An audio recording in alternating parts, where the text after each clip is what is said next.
کسی یہودی بچے کو کوڑا نہیں مارتا. یہ تحفظ انسانیت کا میرے بھائیوں وہ دور تھا جب عدل تھا, جب انصاف تھا. تو اس طریقے سے ہمارے معاشرے اور سماج اور سوسائٹی کے اندر انسانیت کا تحفظ تھا. آج ذرا آپ اپنے علاقوں میں دیکھیں, اپنے ملک کی بات تو چھوڑ دیجئے, کسی ایک چھوٹی سی چھوٹی بستی کے اندر بھی آپ کو عدل کے یہ نمونے نہیں ملیں گے, عدل کی یہ چیزیں آپ کے سامنے نہیں آئیں گی. قرآن کریم تحفظ انسانیت کے سلسلے میں اتنی عظیم بات کہتا ہے. میں جانتا ہوں جن لوگوں نے دیگر ادیان کا مطالعہ کیا ہوگا ان کو اچھی طریقے سے معلوم ہوگا کہ اس طریقے کی کوئی بات دوسرے مذہب میں اس کا عشر بھی نہیں ملے گا, 10واں حصہ بھی نہیں ملے گا. من قتل نفسا بغیر نفس او فساد فکأنما قتل الناس جميعا. جس نے کسی ایک انسان کو قتل کر دیا, نفس واحد کا قتل کیا, ہندو مسلم کی قید نہیں, کسی ایک انسان کو اگر قتل کر دیا تو قرآن کہتا ہے یہ ہمارے اسلام کے اصول اور ضابطوں میں شامل ہے.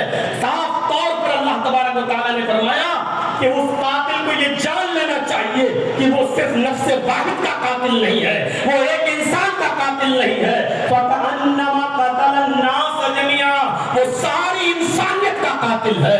ذرا تصور کریں, اس سے اگر مسئلے نکالیں تو بہت کچھ نکالے جا سکتے ہیں. ایک انسان کا قتل پوری دنیا کی انسانیت کا قتل. یعنی اگر آپ نے کسی ایک انسان کو اس کی ماں کی گالی دے دی تو آپ اس اکیلے کو گالی نہیں دے رہے ہیں, پوری ساری کائنات کی انسانیت کی ماں کو آپ گالی دے رہے ہیں. اگر آپ نے کسی ایک انسان کو ستایا تو ساری کائنات کے انسانوں کو آپ ستا رہے ہیں. یہ ہے اسلام کا تحفظ انسانیت کا نظام. انسانیت کو اتنا زیادہ عروج دیا ہے اور اتنا زیادہ اہمیت دی ہے کہ ہر انسان کو سوچنا چاہیے. جب ماحول خراب ہوتے ہیں تو جنگیں بھی ہوتی ہیں. اگر آپ ہمارے ملک پر کوئی ٹیڑھی نظر ڈال کے دیکھے تو کیا ہمارا ملک خاموش بیٹھا رہے گا؟ ہوتا ہے. اسلامی دور میں بھی جنگیں ہوئی, لیکن تعجب کریں گے آپ, سوچئے اور سمجھنے کی کوشش کیجئے کہ اللہ کے نبی صلی اللہ علیہ وسلم کے زمانے میں بھی جنگیں ہوتی تھی, لیکن آپ کو یہ معلوم ہونا چاہیے کہ ان جنگوں کے اندر بھی کتنی پابندی تھی کہ محمد رسول اللہ نے کہا اگر آپ کو لوگ مجبور ہی کر دیں اور لڑنے پر آپ آمادہ ہی ہو, اس کے علاوہ کوئی چارہ نہ ہو تو تم جنگ کرو, لیکن یاد رکھنا اس جنگ کے اندر کہ تمہارے لیے اصول ہے, اور اصول یہ ہے کہ تم کسی بوڑھے کے اوپر تلوار نہیں چلاؤ گے, تم کسی عورت کے اوپر تلوار نہیں چلاؤ گے, یا تم کسی معصوم بچے کی گردن پر تلوار نہیں چلاؤ گے. یہ اصول اور یہ ضابطے بتائے ہیں. یہ نبی اکرم کا یہ فرمان پوری دنیا کی انسانیت کو سوچنا چاہیے کہ آج اسرائیل کس طریقے کی بمباری کر رہا ہے اور ناجائز طور پر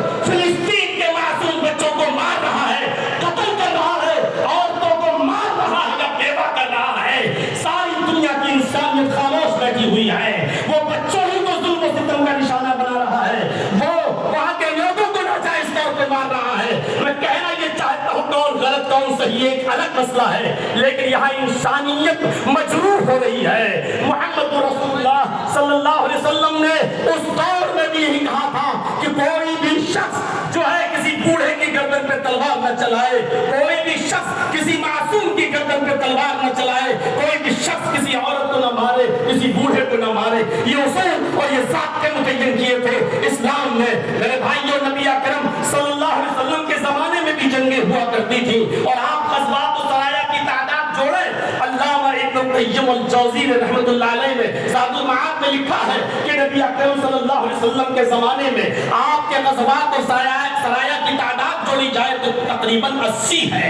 54 تو وہ غزوات ہیں جس میں نبی اکرم شامل ہوئے, اور 26 وہ جس میں آپ شریک نہیں ہو سکے. تو 80 غزوات و سرایا میں اگر دیکھا جائے تو جو لوگ مارے گئے ان کی تعداد تھی 1018. 80 جنگوں میں وہ بھی غیر مسلم اور مسلمان دونوں کو جوڑا جائے 1018. اگر 80 سے ڈیوائیڈ کر دو تو 13-14 بھی ایک جنگ میں نہیں پڑ رہے ہیں. تو یہ تھی تحفظ انسانیت کا میرے بھائیوں ایک معیار جو اسلام نے متعین کیا ہے. اللہ تبارک و تعالیٰ سے دعا ہے کہ بارے الہ ہماری خطاؤں کو معاف فرما کر ہم